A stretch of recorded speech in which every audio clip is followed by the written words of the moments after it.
Olá pessoal, desculpem, eu não tinha eliminado alguns vídeos do meu celular, por isso eu acabei caindo o celular dos 3 minutos e 8, mas eu vou continuar a aula que eu tinha antes não terminado com vocês, tá?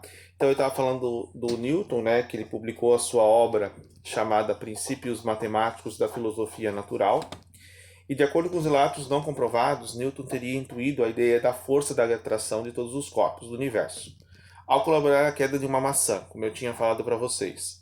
Naquele momento, uma intuição teria levado à teoria da gravitação, segundo a qual a força de atração é proporcional às massas e inversamente proporcional ao quadrado da distância. É aquilo que vocês aprendem na física. Por exemplo, tá? Eu vou dar um exemplo aqui para vocês. Tá?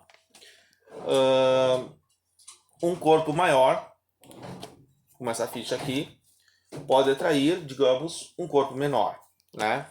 Então, digamos, o computador que tem um corpo maior que um caderno, ele pode atrair, de fato, tá, um outro corpo. Ou seja, esse corpo está atraindo o outro, mas eles não conseguem se ligar por quê? Porque está de acordo com a questão do espaço entre eles, né? E a distância, a relação ao tempo. Por isso que, por exemplo, a Lua ou os outros planetas não são atraídos, né? Porque eles têm uma certa distância e um determinado tempo separados. Então, devido a essa distância e esse tempo que eles estão em órbita, tá, com um certo movimento, faz com que essa força faz movimentar, de fato, segundo Newton, né, os planetas nas suas órbitas, né? Por isso que Júpiter, por exemplo, né, que é um dos maiores planetas do sistema solar, ele atrai todos os corpos celestes que vêm em direção à Terra. Isso é uma forma de escudo para que não caia, por exemplo, meteoros aqui, né? E basicamente também a força da Terra também atrai corpos celestes para dentro do seu interior, né? Então isso tudo está relacionado às leis de Newton, né? Uh, a esse propósito, o escritor francês Paulo Valéry comenta que o gênio de Newton constituiu em dizer que a Lua cai enquanto todos, tá? Bem, veem que ela não cai. Ele queria dizer que se a Lua saísse de sua órbita e se aproximasse da Terra, certamente cairia sobre ela, tal como uma maçã atraída pela gravidade. Tá? Então, todo corpo, um corpo atrai o outro. Isso tudo devido à força da gravidade. As teorias de Newton estimularam o desenvolvimento da ciência e permaneceram como parâmetro indiscutíveis durante 200 anos, até que na primeira metade do século XX, tá, o modelo newtoniano foi suplantado pela força da relatividade geral de Albert Einstein e pela física quântica de Heisenberg, né, que devido aos avanços da física, hoje na chamada teoria atômica, né, nós temos, por exemplo, toda uma situação de que essa teoria, né, ela suplantou a teoria, digamos, do Newton, né? O Einstein vai superar essa teoria e mais tarde Heisenberg vai superar tanto a teoria do Einstein quanto a teoria do Isaac Newton. Pois quando se trata do interior do átomo, o microcosmo ou o macrocosmo, que seria o universo, ou né, a ideia do mundo microscópico, a teoria newtoniana mostra-se insuficiente para provar essas situações. Né? Hoje sabemos que os cientistas já descobriram milhares de galáxias com sistemas solares diferentes, né? Muito iguais à Terra. Talvez, possivelmente, logo o ser humano consiga descobrir os grandes mistérios que envolvem o universo. Não estamos muito longe disso. Tá? E também não estamos muito longe, por exemplo, da questão mística, né? Sobre o que as religiões têm a demonstrar. Né? Por exemplo, existe um garoto, né, que se deu esses dias no jornal aí, que ele é filho de um muçulmano, e ele quer provar, digamos, já um superdotado, digamos, com 12 anos já está na faculdade, né? Está se formando em mestrado, doutorado, e um dos propósitos dele é provar que Deus existe, né? Tomara que não se sabe se ele vai conseguir ou não, né? Mas a gente está quase próximo de entender realmente, né? Se existe realmente um ser superior ou não, né? Isso a ciência está tentando provar desde que o mundo é mundo. Só que a gente sabe que hoje, tanto a ciência quanto a religião, elas se coincidem, né? Existem situações, claro, que tem alguns que ainda criticam, né, a ciência, e a ciência também critica algumas religiões. Mas, de fato, né, hoje há um certo diálogo, uma certa conversa em relação a isso, tá? A grande possibilidade da ciência hoje é dizer que Deus não é necessário para que houvesse a criação ou a questão da evolução. Mas, de fato, existe uma certa ligação, tá? Eu vou falar, quando nós comentarmos sobre o Darwin, eu vou comentar um pouco mais sobre essa situação da relação entre a ciência, né, e a religião, de certa forma. Bom, para Newton, então, o espaço e o tempo são absolutos, isto é, o espaço é sempre o mesmo em todo o universo, e o tempo flui uniformemente sem qualquer modificação, o que é diferente para Albert Einstein, né? O espaço, porém, é indivisível em proporções menores de acordo com a nossa percepção do tempo. Por sua vez, pode ser medido de acordo com as medidas de hora, mês e ano. Então, para o Newton, tudo é programático. É como se o universo todo fosse uma grande máquina organizada, mecanizada, totalmente estruturada, sem mudanças, né? Tudo funcionando perfeitamente. O que não é de fato, né? Porque a gente sabe hoje, pelas teorias de Heisenberg e de Hubble, né, que foi o que deu o nome ao satélite artificial, de que o universo ele está em expansão, tá? E ele continua, a teoria do Big Bang, ela continua se desenvolvendo, continua se explodindo, e vai chegar um momento que todo esse universo vai se retrair novamente, né? Então, há a concepção de que o universo pode não ter tido um começo, mas que, de fato, ele sempre foi o mesmo, né? Nunca houve um começo e nenhum fim, tá? Tudo que nós estamos vivendo hoje pode ser que deve ter realmente ocorrido em uma determinada época, em um determinado momento do tempo, né, em que há, por exemplo, a existência do ser humano ou dos seres vivos como em si, né? Então, tal concepção foi modificada no século XX pelos estudos de Einstein, que mostrou que espaço e tempo podem ser relativos, né? Não há uma concepção absoluta, né, segundo Einstein, de que o tempo é sempre o mesmo ou de fato o espaço é sempre o mesmo, né? Porque o próprio Einstein diz, né, que duas paralelas no infinito elas se cruzam, né? Então isso pode ser que há, né, a ideia de que o espaço e o tempo podem se modificar de acordo com os princípios que hoje a ciência realmente estuda, né? Então isso mais à frente eu vou comentar com vocês, né?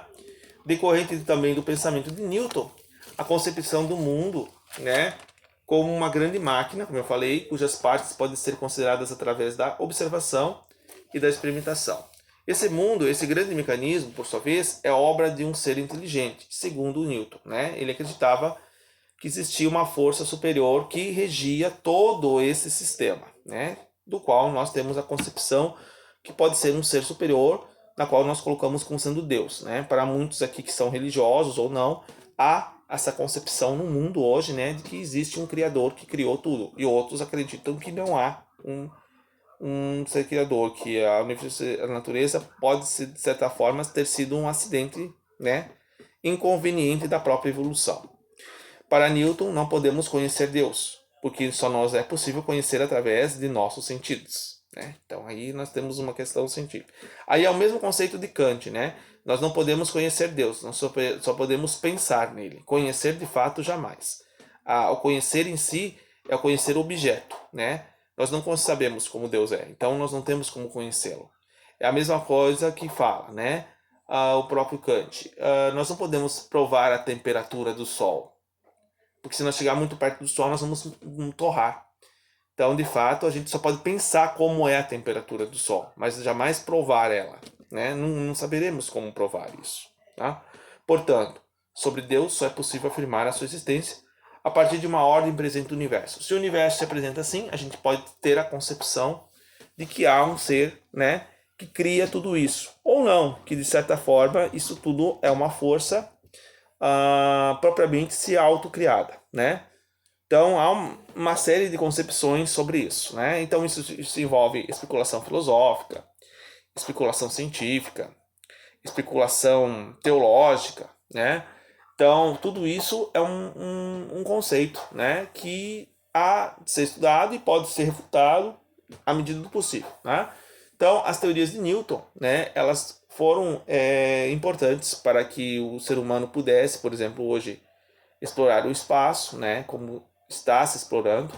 Hoje nós temos, por exemplo, a ideia de que o homem ele vai, com o tempo, daqui em 2030, chegar em Marte através de uma nave espacial. Hoje há muitos países, como a China, a Rússia, os Estados Unidos, que investem em tecnologia espacial, né? Eu vi, por exemplo, uma reportagem essa semana passada de que um milionário da Amazon, acho que criou uma nave espacial para que os mais ricos, né, os mais abastados do mundo, possam viajar pelo céu, né, e ver o planeta Terra lá do espaço, né? Então é um ônibus espacial. Então olha quanto investimento de dinheiro que vai, milhões e milhões, para divertir, né, pessoas que têm muito dinheiro, né? Em vez de realmente investir em coisas, né, de melhorar a vida do ser humano, acabar com a fome, né?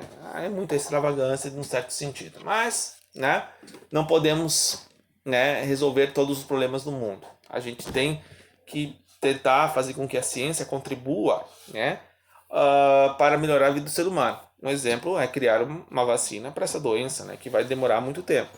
Mas já estão tentando, né? A ciência está tentando buscar uma solução para isso, né? A religião já não consegue fazer mais tudo isso. Ela só espera que a ciência, né, possa contribuir para melhorar a vida do ser humano e que possamos viver normalmente, né, como seres mortais, né, na nossa existência aí e esse grande enigma, né? Nossa vida é feita de mistérios. Então, a religião tentou durante muitos anos provar através das suas explicações mitológicas, né, ou fictícias, né, a origem ou o princípio do sentido da vida, né? A ciência depois que tentou suplantar tudo isso, mas ela não conseguiu, né? Ela não conseguiu superar todas as religiões. As religiões estão aí, né? Milhares no mundo tentando cada uma dar a sua resposta, tá bom? Então, eu vou ficar por aqui, não vou me alongar muito nesse assunto, porque não é um assunto, né, muito longo para se discutir, tá? Na próxima aula eu verei sobre Darwin com vocês, né? Nós vamos falar sobre a teoria da evolução e eu colocarei mais alguns princípios relacionados à ideia, né, da origem do homem. Eu vou falar, né, a concepção que eu tenho sobre isso e vocês tiram as suas próprias conclusões, né? Como vocês vão tirar as conclusões desta aula. Também quero deixar dito, né, que eu coloquei até no mural hoje a concepção de que a Secretaria da Escola está pedindo para que vocês façam um recadastramento, né, mandando um comprovante de residência ao e-mail da escola para recadastrar os seus dados no colégio. Não sei se vocês vão passar de ano, não sei se vamos continuar o terceiro ano o ano que vem, mas eu tenho a estimativa de que o que estão falando é que talvez em setembro nós voltamos precisamente em partes com os alunos, não todos, né? Isso vai depender dos pais de vocês se vão permitir que vocês vão para a escola ou não. Mas em todo caso, eu estarei por aqui também no sistema digital, dando a minha contribuição à aula. Um grande abraço a vocês, muita saudade e até mais.